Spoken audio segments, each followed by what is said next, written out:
رسول اللہ صلی اللہ علیہ وسلم نے فرمایا، تم میں سے بہترین شخص وہ ہے جو قرآن سیکھے اور اسے دوسروں کو سکھائے۔ خوش نصیب ہیں آپ لوگ کہ اللہ نے آپ کو قرآن سیکھنے کے لیے چنا۔ آپ نے میری ویڈیو کو واچ کرنا ہے، دھیان سے قرآن کو سیکھنا اور عمل کرنا ہے۔ السلام علیکم ورحمۃ اللہ وبرکاتہ۔ میری پیاری سی یوٹیوب فیملی، کیسے ہیں آپ سب؟ اللہ آپ سب کو اپنے حفظ و امان میں رکھے۔ اللہ کبھی آپ کو کسی چیز کی کمی نہ آنے دے، آمین ثم آمین۔ آج ہم پڑھیں گے سورۃ البقرہ کی آیت نمبر 25 تا 26۔ اگر آپ نے ابھی تک میرا چینل سبسکرائب نہیں کیا تو جلدی سے میرے چینل کو سبسکرائب کریں، ویڈیو کو لائک کریں، شیئر کریں اور کمنٹ باکس میں ایک اچھا سا کمنٹ دیں۔ آیت نمبر 25، بسم اللہ الرحمن الرحیم۔ وبشری، اور خوشخبری سنا دے، الذین، ان لوگوں کو جو آمنوا، ایمان لائے، وعملوا، اور عمل کیے، صالحات، نیک، انا، کہ بے شک، لہم، ان کے لیے، جنات، باغات ہیں، تجری، بہتی ہیں، من تحتها الانہار، اس کے نیچے سے نہریں، کلما، جب کبھی، رزقوا، وہ رزق دیے جائیں گے، منہا، اس جنت میں سے، من ثمرات، پھلوں میں سے، رزقاً، کوئی بھی رزق، قالوا، وہ کہیں گے، ھذا، یہ، الذی، وہی پھل ہے، رزقنا، جو ہمیں رزق دیا گیا تھا، من قبل، اس سے پہلے، من قبل، اس سے پہلے یعنی دنیا میں، وَأُوتُوا، اور وہ دیے گئے، بھی اس سے، متشابہاً، ملتے جلتے پھل بھی، کہ وہ اس سے ملتے جلتے پھل جنت میں دیے جائیں گے کہ کلر ایک طرح کا ہوگا، وَلَهُمْ، اور ان کے لیے، فیہا، اس میں، ازواج، بیویاں ہیں، مطہرات، پاکیزہ، وَلْهُمْ، اور وہ سب، فیہا، اس میں، خالدون، ہمیشہ رہنے والے ہیں۔ اللہ نے مومنین کو خوشخبری دینے کے لیے یہ آیت بیان کی، اور ان لوگوں کو خوشخبری دیجیے جو ایمان لائے اور نیک عمل کیے، ان کے لیے ایسی جنتیں ہیں جن کے نیچے نہریں جاری ہیں، جب انہیں اس میں سے کوئی پھل کھانے کو دیا جائے گا تو کہیں گے یہ تو وہی پھل ہے جو ہمیں اس سے پہلے دیا جا چکا ہے، اور وہ پھل ان کے پاس ہم شکل لائے جائیں گے۔ اس جنت میں ان کے لیے پاکیزہ بیویاں ہوں گی، اور وہ اس میں ہمیشہ رہیں گے۔ آیت نمبر 25 کا ترجمہ ہم نے پڑھ لیا، اب آیت نمبر 25 کی تفسیر پڑھتے ہیں۔ اس میں اللہ سعادت مندوں کا بیان کر رہے ہیں۔ اس آیت میں مخلص اور سعادت مند کا بیان ہے جو دنیا میں اپنے نیک اور پاکیزہ اعمال سے اپنے ایمان کا ثبوت دیتے رہے۔ جنت میں نہریں جاری ہیں، جنت کے درختوں اور اس کے عالیشان محلوں کے نیچے نہریں جاری ہیں۔ ابن عباس رضی اللہ تعالیٰ عنہ فرماتے ہیں کہ جنت کی نہریں گھروں میں نہیں بہتی بلکہ ہموار جگہ پر ایک معین حد کے اندر جاری ہیں۔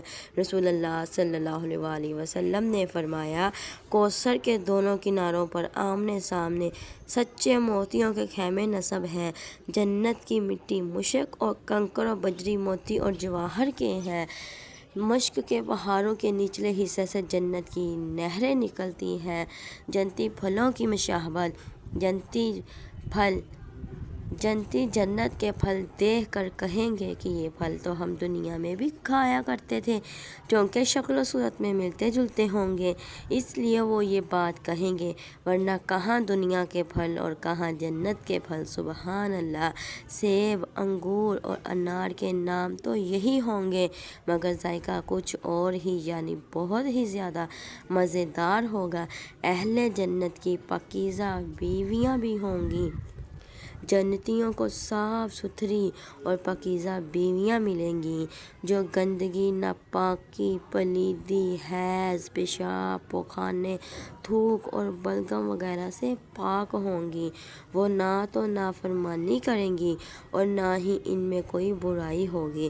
جنتی جنت میں ہمیشہ رہیں گے، اور جہاں انہیں نہ موت کا خوف ہوگا اور نہ ہی نعمتوں کے چھین جانے کا اندیشہ ہوگا۔ یہ وہ لوگ ہوں گے جنہوں نے دنیا میں نیک اعمال کیے ہوں گے، جنہوں نے اللہ کے کہنے کے مطابق زندگی گزاری ہوگی، جنہوں نے اللہ کی نافرمانی نہیں کی ہوگی، جنہوں نے اللہ نے فرمایا نماز ادا کرو وہ نماز ادا کرتے ہوں گے، اللہ نے کہا پردے کا خیال رکھو عورتوں کو، وہ عورتیں پردے کا خیال رکھتی ہوں گی، مردوں کو کہا نظریں جھکا کے چلو وہ نظریں جھکا کے چلتے ہوں گے، وہ عورتیں جو اپنے شرمگاہ کی حفاظت کرتی ہوں گی، وہ عورتیں جو اللہ نے روزے رکھنے کا، مرد و عورت انسان اللہ نے روزے رکھنے کا حکم دیا وہ روزے رکھتے ہیں، اللہ نے جن پہ زکوٰۃ فرض ہے زکوٰۃ کا حکم دیا وہ زکوٰۃ ادا کرتے ہیں، اللہ کا ایک ہونے کا وہ یقین رکھتے ہیں اور ایمان لاتے ہیں، حضرت محمد صلی اللہ علیہ وآلہ وسلم کو اپنا آخری نبی مانتے ہیں، یہی لوگ ہیں جو جنت میں جائیں گے اور جنہیں یہ نعمتیں ملیں گی اور وہ اپنے خدا پر راضی ہو جائیں گے اور ان کا خدا ان پہ راضی ہو جائے گا۔ سبحان اللہ۔ لیکن یہ سب پانے کے لیے ہمیں دنیا میں محنت کرنی پڑے گی۔ اگر ہم دنیا میں محنت نہیں کریں گے، دنیا میں اپنی مرضی سے زندگی گزاریں گے تو پھر آخرت بھی ہماری مرضی کی نہیں ہوگی۔ اگر ہم دنیا اللہ کی مرضی کے مطابق گزاریں گے تو اللہ آخرت ہماری مرضی کے مطابق بنا دے گا۔ سبحان اللہ سبحان اللہ۔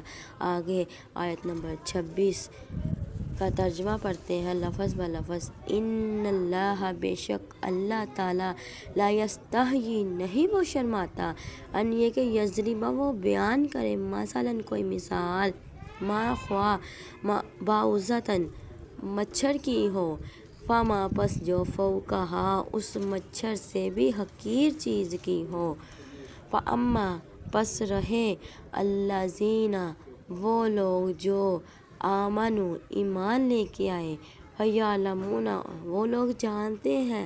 اللہ نے فرمایا کہ اللہ نہیں شرماتا کہ وہ کسی مچھر کی مثال بیان کر دے یا اس سے بھی کوئی حقیر چیز ہو اس کی مثال بیان کر دے، اور جو لوگ ایمان لے کے آئے ہیں وہ جانتے ہیں انہو، کہ بے شک یہی، الحق، حق ہے، من ربہم، ان کے رب کی طرف سے، واما، اور رہے وہ لوگ، الذین، وہ لوگ جنہوں نے، کفروا، کفر کیا۔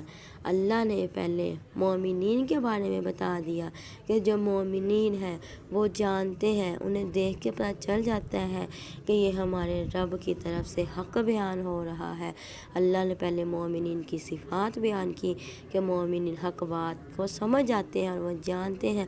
پھر اللہ نے آگے ہی کفار کی مزاحمت کر دی، کفار کے بارے میں بھی اللہ نے پھر آگے فوراً ہی بیان کر دیا کہ کفار کے کیا تاثرات ہوں گے، وہ کیا کریں گے، کہ مومن تو فوراً دیکھ لیں گے اور پہچان لیں گے کہ یہ میرے رب کی طرف سے حق ہی ہے، لیکن جو کافر ہیں ان کا کیا رد عمل ہوگا۔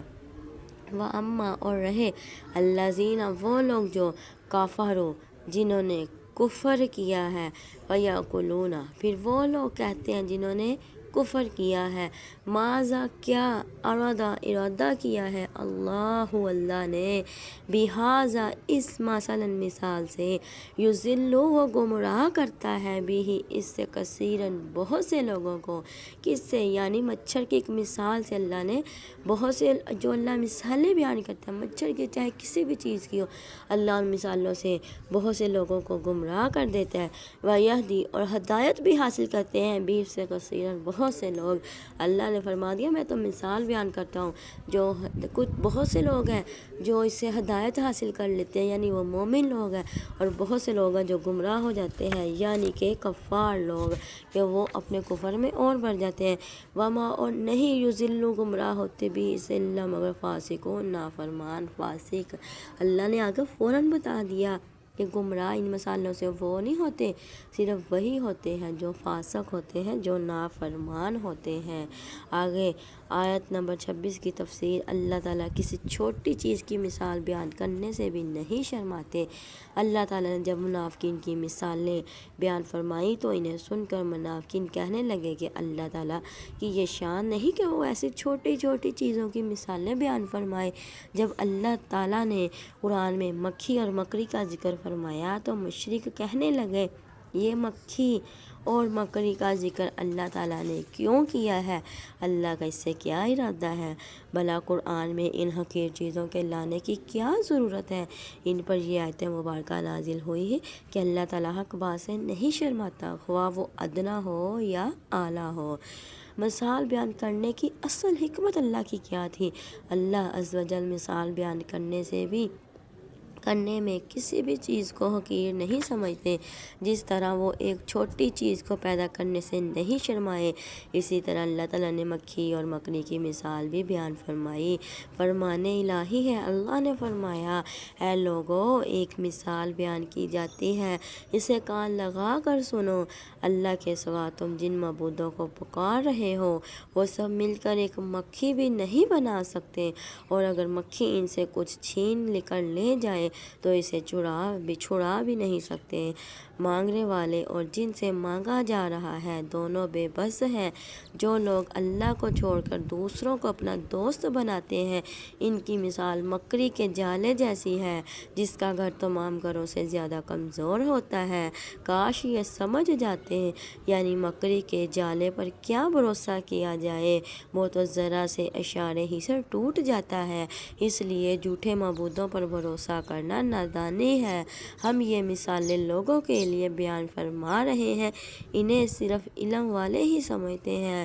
ایسی مثالوں سے اللہ رب العزت لوگوں کو حق سمجھانا چاہتے ہیں۔ یہ تھی ہماری آیت نمبر 25 اور آیت نمبر 26۔ یقین مانے یہ دو آیات پڑھ کے میرے دل کو بہت تسلی ہوئی، میرے دل کو بہت خوشی ہوئی، اور میں نے آپ کو یہ سمجھایا سکھایا، شاید آپ کو اچھا نہ لگے یا آپ کو اچھا لگے، لیکن مجھے بہت دلی سکون ملا۔ اگر آپ نے ابھی تک میرا چینل سبسکرائب نہیں کیا، جلدی سے چینل سبسکرائب کریں، ویڈیو کو لائک کریں، شیئر کریں اور ایک اچھا سا کمنٹ دیں۔ السلام علیکم ورحمۃ اللہ وبرکاتہ۔